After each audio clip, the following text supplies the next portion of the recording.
C'était le 31 du mois d'août 1950. On était en train de plier le camp.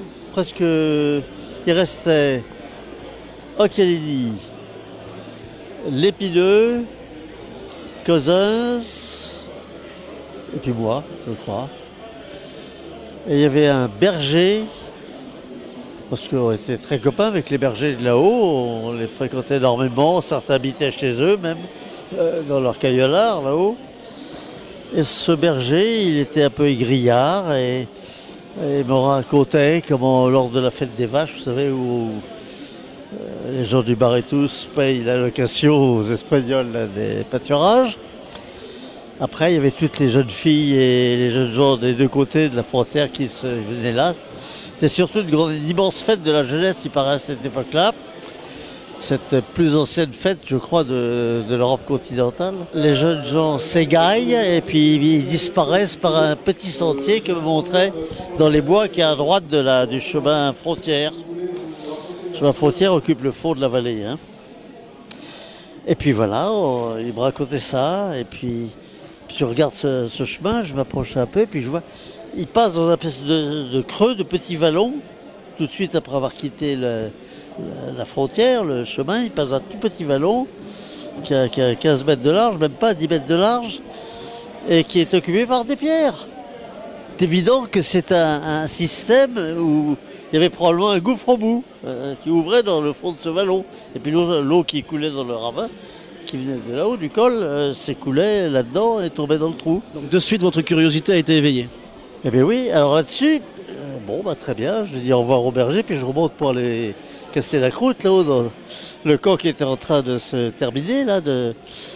Et je rencontre Occhialini et Lépineux qui me disent « Ah tiens, bon, on vient de manger, nous on t'a laissé des nouilles, dépêche-toi, elles doivent être froides. Hein. » Bon, très bien, alors je mange mes nouilles, puis je redescends pour voir. Et là, je redescends, et alors, je raconte qu'il y a un chemin qui donne comme dans une entrée de gouffre. Simplement, il manque le gouffre. Ah bon, ils me disent. Et quand je reviens, il s'était installé dans ce chemin, et me dit, tu sais ce qu'on a trouvé? Il y a Lépineux qui était en train de regarder, de fureter, là, et puis il a vu le corneille qui sortait entre les pierres. Un chouka. Alors il est allé voir, et il a vu un petit trou à côté d'une pierre, pour vous venir comme ça, entre les pierres. Et voilà qu'on a découvert le goût de la pierre Saint-Martin. Alors évidemment, ils ont été chercher Cozzens. Cozzens, j'étais le seul à avoir une bagnole. Il m'a dit, Jacques, vous avez une voiture, allez à Tardets, prenez. Alors on a lancé quelques cailloux par le trou. Zoom, ça partait, puis on n'entendait plus rien. Boum, plus rien. Alors il a appliqué la formule, E égale à 2000 GT2, c'est Cozzens ça. Hein. Bon. Et en se trompant plusieurs fois, il a réussi à calculer qu'il y avait probablement quelque chose vers 100 mètres de profondeur. C'était le premier ressaut à 80 mètres. Et puis ensuite, ça se perdait, on n'entendait plus rien. Alors là, il y a 300 mètres derrière, là. 250 mètres en dessous avant que ça retouche quelque chose.